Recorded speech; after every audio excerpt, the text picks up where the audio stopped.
So if we go back to kind of, you were doing the apps around fitness. Yeah.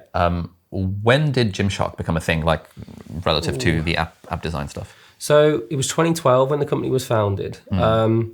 And the reason it was started was, one, I wanted a website that would transact. So before that, I'd made the basic number plate website. I'd done all these different basic apps. I messed around with a few WordPress websites, fitness forums, tried to make a little fitness social network. It was all just a bit messy. It wasn't particularly great. And then it was like, right, I've done all these different things. Let's do a website that will transact. That's where I stumbled upon Shopify. Shopify ran in 2012. That would have been really early days for them. It was early days, very basic. But it was just, again, it was just a simple solution of transacting online, which was great for us. Now, because essentially the time wasn't taken up with massive hours on development, then we were really thinking carefully about the product. And I really wanted to be involved in fitness by any way that I could. And at the time, I was massively into supplements. I think anyone that first gets into the gym, you like looking at all the different nutrition, you hear about how important it is. And I went to a mate of mine, worked at a local company, and I said to him, I want to stock supplements on the website. What's your minimum order? And the minimum order was £8,000 for supplements. Now, I'd never heard of £8,000, let alone seen £8,000 at the time. I was at Pizza Hut on, it was £4 something an hour. It was just, I wouldn't have been able to afford that. So I sort of sat down, and now sort of the term drop shipping, it's I think it's a term that a lot of people will understand. And for those of you that don't, it's basically you don't hold stock. Someone orders from you, and basically you act as a middleman. Someone else ships it out to the customer. Now, at the time, I'd never heard of drop shipping, but I had this sort of idea of, okay, so I've got limited knowledge of a website, and I know around how Google works. And I know that I want a large website. I want it to be broad. I want a vast product array. I want lots of pages. I want it to index well in Google. It's brand new. It's not going to be seen otherwise. So what I did was I drop shipped loads of supplements from the Gymshark website, filled it up with loads and loads of supplements, wasn't making great margin, but it was, again, if we're looking back to the bar that was set, the very low bar of, I want to be involved in fitness, and I want a website that transacts. Yeah. So I'd sort of filled that, right? Even though we didn't own the stock. Did that for a while and took a few months, got a sale. First sale, I was dancing around my bedroom like it was the best feeling ever. First sale as in someone bought a supplement? Yeah, someone bought something online. After a few months? Took about 2 months to get bloody the hell, first okay, sale. that's a long time. I'd sort of, it was at the point where like you almost forget about it. It's like running in the background. I think we were paying Shopify a few quid a month. The domain cost me £3.50. So my sort of my investment cost would have 20 quid round numbers as a guess. So you sort of forget about it. Got the sale and I was just buzzing. It was a £50 sale and we made £2 profit on it, but it was a sale. Nice. Did that, kept going, started to get the odd sale, like a sale every week and so on. And basically I bought a tank because I was obsessed with bodybuilding. I wanted to be, I'd sort of realised I was never going to be a footballer. I wanted to be a bodybuilder. So I bought this tank online, like an Arnold Schwarzenegger style stringer tank, and it just completely drowned me. Basically fell through the middle of it because it was built for a big bodybuilder, not sort of someone like me with more of a slender frame. So at that point I thought, right, I would love for us just to make our own clothing because no one makes the clothing that we want. Conveniently, my nan was doing a curtains course. My mum knew how to sew. Local lad knew how to screen print. So saved up, bought a screen printer and a sewing machine, and started to hand make the clothes from there. So you went from supplements to clothes? Yes. Because you saw a problem that you wanted as clothing that looked a certain way. It was like a selfish problem, right? Yeah. I wanted this stringer. I looked terrible in it.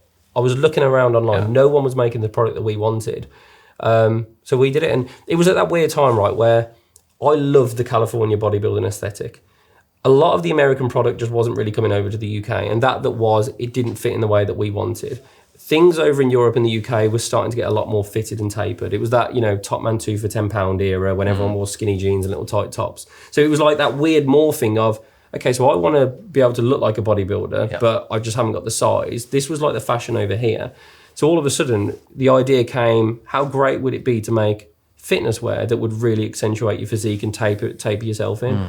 And that's when we started to hand make the clothes. Okay. So what was the trajectory then? So you start hand making the clothes. When did things start to really take off? I would guess 2015. Okay. About 2015, so about 3 years in. And that was when we did our first Body Power, our first event, basically. And that was the trigger point where all of a sudden it went from being this thing that I did from 10 p.m. till 1 a.m. to I'm now going all in on this. Okay. And it was around that first event that we did. Well, what happened at that first event? So as a kid, so about 20 minutes from where I grew up, there's the Birmingham NEC, so it's a large event space. And every year they would do an event called Body Power. So my heroes, these American lifters, bodybuilders, they would all fly in. Everyone have a huge fitness event once a year. So I would go as a kid. And the one year that we went, which would have been 2014, I believe, 2013, 2014. And I was walking around and Gymshark existed. And this time it was sort of drop shipping supplements. We're in that bit where I'm about to buy the screen printer and sewing machine. And I'm walking around and I'm just thinking, Gymshark has to be here, which was mental because we had no stock at the time. There was no physical manifestation of Gymshark. And I just had this gut-wrenching feeling that we had to be here by any means necessary. So I'm walking around and I'll never forget it because I'm in a bit of a rush because I'm there on the day and I know I've got my pizza shift at 5 and it was coming to like 3 o'clock. And I'm thinking, right, I need to sort of make an action here and do something because I need to get to work. And I've gone to the show office, and funnily enough, the guy that runs it, who's now a friend of mine called Ali, and there was Steve as well, who were there. And I just said, right, I want a stand, cheapest stand you can get, give me a stand, I want to be here next year, what's the price? And it was $3,000. Again, $3,000 was a hell of a lot of money, but now it was more reasonable that within 12 months, I could earn £3,000 because I had the job, Gymshark was starting to get a few sales. It wasn't crazy. So there and then booked into the stand. Followed it up on email, got it going. Then over the next year, Gymshark started. We started hand making the clothes. We started getting regular sales. We actually started to become a profitable business. So upgraded the stand, started to work more closely with some of my heroes who were YouTubers. And we basically brought those guys to this event. So we'd stumbled upon the marketing mix that many online people use today, right? We'd had a product that was only available at this event. We'd accidentally built scarcity because we turned the website off while we were there. Not through a strategic decision, but because we weren't hand making the clothes, we had to turn the website off because otherwise people might order and not get them sent. We flew these YouTubers in who were, again, not strategic, just our heroes, and I just really wanted to meet them. And then we would go to this event and we were starting to build a community because at the end of each day, we would just go and lift down the road in Ironworks in Birmingham and just get a lift in with, me, my friends, the athletes, the local fans, and we were building this community. So as we were doing this lifting and whatnot, people were taking pictures, they were putting on Facebook, and the brand started to go viral without us really knowing. So the event went incredibly well. We completely sold out of everything. And then after the event, turned the website back on. And this was the moment where it hit home because we went from doing £300 a day as an issue in revenue to £30,000 in the first half an hour of the website being live. And it was like boom, overnight. And going back to that, like the website, everything was set to infinite stock because we would never get enough sales to ever trouble the scoreboard. So I'm there at 1 o'clock in the morning, scrambling on my laptop, trying to turn all the stock to zero to cancel everything off because we were just getting so many sales.